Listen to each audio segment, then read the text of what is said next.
ఎలాంటి పాలకులు ఉన్నారు, ఎలాంటి జరుగుతాయి అని ఒక ఉదాహరణ ఇవన్నీ జరిగాయి. అయితే ఒక్క విషయం ఎక్కువంటే సభ్యులందరికీ విజ్ఞప్తి చేస్తున్నాను. ప్రతి ఒక్క నాయకుల్లో కూడా సంఘటనలు ఉంటాయి, అందుకే ఇన్నిసార్లు గెలుస్తారు. అలాంటి మన అయ్యన్న పాజిటివ్ పాయింట్స్ అన్ని కూడా మీరు కూడా ఆలోచించుకోవాల్సిన అవసరం ఉంది. ఒక వ్యక్తి చట్టసభకు రావడం ఇది ఒక అవకాశం. కొన్ని లక్షల మందిలో ఆ అవకాశం మనకు వస్తుంది. ఆ అవకాశంతోనే మనం అందరూ ఇక్కడికి వచ్చాం. అయితే మనల్ని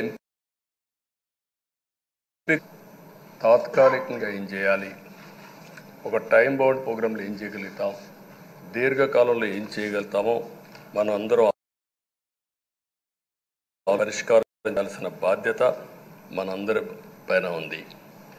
అంతేకాకుండా ఈరోజు ఎక్కుండే ఎమ్మెల్యేలందరినీ కోరుతున్నాం, మనందరి పైన ఒక పవిత్రమైన తెలుసుకోవాల్సిన అవసరం ఉంది.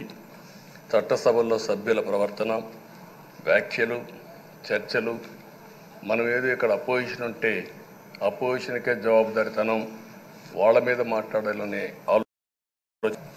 మనం మాట్లాడే విషయాలు రాష్ట్రం మొత్తం ప్రజలంతా వాచ్ చేస్తూ ఉంటారు.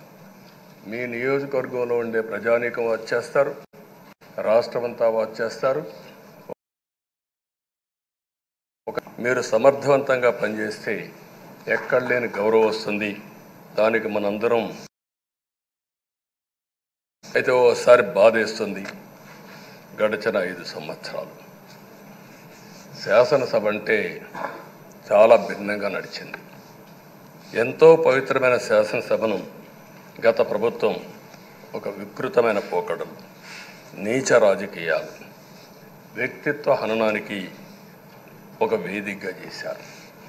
ఇదే అసెంబ్లీలో దూషణలు, బూతులు, వెక్కిరింతలు, కక్ష సాధింపులు, మైకు లేకుండా పోవడం ఒకటి కాదు, చాలా సమయంలో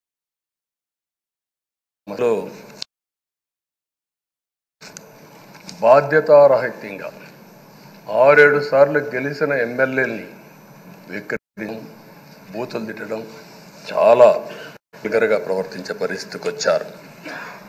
ఆ రోజు ప్రభుత్వం యొక్క వైఫల్యాల్ని క్వశ్చన్ చేస్తే వాళ్ళపైన సభలోనే దాడి చేయడం, వాళ్ళ మనోభావాలు దెబ్బతీయడం, ఇవన్నీ చేసే పరిస్థితికి వచ్చారు. ఇక్కడుండే నాయకులు నేను చూశాను. ఆ రోజు పార్టీ 23 మంది గెలిచాం. జనసేన లేరు, బీజేపీ లేరు.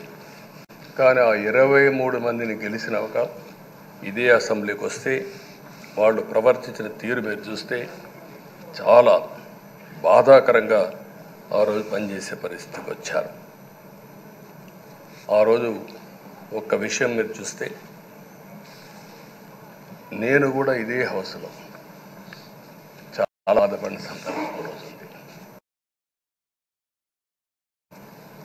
నన్ను గురించి, నా కుటుంబాన్ని గురించి ఇష్టానుసారంగా మాట్లాడితే కనీసం యాక్షన్ తీసుకోవడానికి నాకు మైక్ ఇవ్వమని అడిగాను. మేము నిరసన తెలియజేసి ఎడతామని మైక్ అడిగితే మైక్ ఇవ్వలేదు.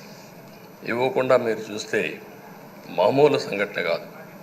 ఆ రోజు నేను ఒక మాట చెప్పాను, ఇది గౌరవ కూడా ఇవ్వడం లేదు, మైక్ ఇవ్వకపోయినా నేను స్టేట్మెంట్ గట్టిగా లేచి